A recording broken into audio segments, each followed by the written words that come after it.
Hello, it's your boy Zon here again with another PvP build. With this build we actually have 3 different variations of this build. But let's start with the set items once again. We are using 4-piece Witu's Urge. This will give us 30% attack speed every time we use a buff.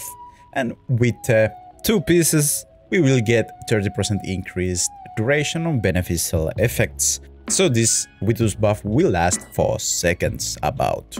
Now we do have another set and it's Gloom's Squid Prize to get that sweet 15% increase every time we dash. Now we only have 2 dash abilities on this build and one is Shield of Sense with Intervening Law that will trigger the Witus, and this will also trigger the Glooms. Now we have Reaching Rebuke, but the variations can use Spokes of the Wheels with Flying Kick instead of the Palm. And if you want to use, you can use Mystic Strike, and then you can have Respite Sight on the offhand. Now the other legendaries are going to be Freedom Scale that makes your imprisoned fist knock surrounding enemies into the air and stun them afterwards. And of course Isolation Spats with it, because then we get 1 extra charge with it. Now if you are using this variation, you probably want to use Piece of the Present that will give you a shield every time you use Inner Sanctuary, and this will trigger the Witu's buff when you use Inner Sanctuary. Now if you are using Flying Kick with the Spokes of the Wheels, you will get Witu's buff every time you use Flying Kick, and then you should instead use Enlightenment's Blessing over here. Now with the Inner Sanctuary we are using Tranquility's Gaze to get that stun whenever someone enters or leaves from the Inner Sanctuary. This is a really good control skill. Now to the skills, if you don't already know, we are using Inner Sanctuary, Shield of Zen, Exploding Palm and Imprisoned Fist. But the variations are Exploding Palm or Flying Kick or Mystic Strike. Now it's time for some gameplay footage and some commentary how you should use this build. Firstly, I want to mention that this build is not aggressive build. This is more like a team focused support build with a lot of CCs, and you still have a pretty great damage. But you are not as mobile as with the other builds. But it works really well inside the beaches because you need to push the idols, and with the Inner Sanctuary you get a really good map control with this. On here it's on the road and nobody can go around it. So effectively, you just block everybody entering or helping them if they are already on the idol. And while you are pushing the idol or defending the idol, you can put it in front of the idol, and it makes it really hard to come to defend the idol or push the idol. And also if people really want and they come or try to dash over it or something like that, they will get CC'd, and then it's pretty easy to pick up the kills from that. So all in all, if you want a bigger win rate, this is probably the build to go if you don't have 5k resonance. Because effectively you are controlling the idol. Like if you have Barbarian there with Undying Rage, you either can't push it or it's easier to push it because you have someone all the time on the idol. But with this build, you can block the way to the idol, and you are kind of guaranteed to push the idol a little bit with the Inner Sanctuary's help. So if you are pushing the idol and you can put the Inner Sanctuary a bit forward from the idol every time, you should be able to just a tiny bit push the idol freely with the Inner Sanctuary.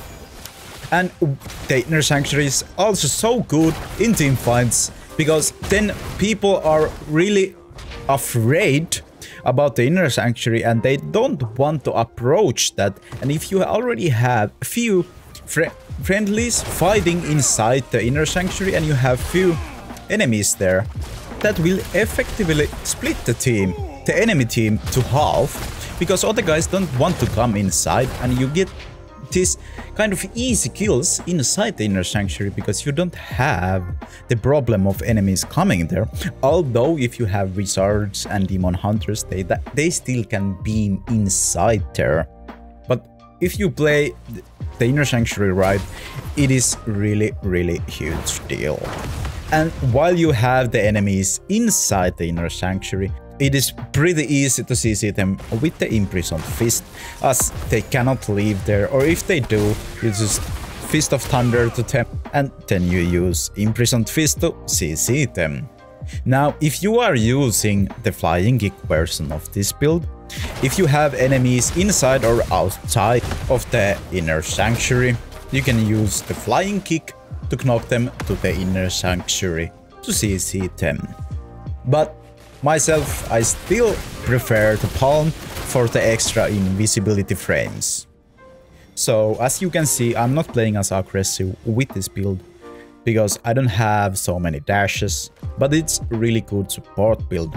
So I'm trying to stay with my team and help my teammates out. And so, in other hand, when you have a lot of CCs and you have great map control and you can control the fights even though you have less resonance than the others, your win rate should go up as you are contributing more to the fights than with pure damage build. Although, if you are a plus 5k monk, this build is improbably for you because you have so much damage, it is better to opt for some damage. But if you have low resonance or mid resonance, this build can be really good. Now, the build is not focused on killing the backlines like the other monk builds usually are.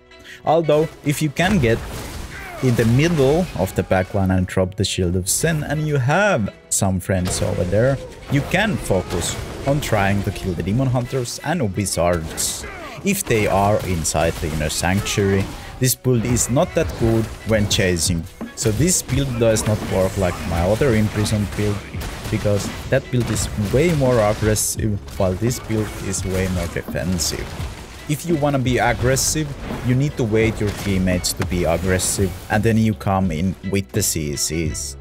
That way you can be really aggressive too, but you need your teammates' help to be aggressive. You can't go there alone because then you are gonna get focused and you do not have enough mobility to stay alive there. But as you can see, I do try to be a bit too aggressive with this build and I'm getting punished for it. But I did get away because I had the inner sanctuary of cooldown. But normally you shouldn't be that aggressive with this build and play more passive around the idols or other objectives and block enemies' entry to the objective and give your teammates space to push the idol. But that's all the tips for now for you guys. So if you find this video helpful or you like the video, please do smash that like button, it really does help me out. And if you aren't subscribed already and you want to see more content like this, please consider subscribing. If you are still watching, I hope you enjoy the rest of the video.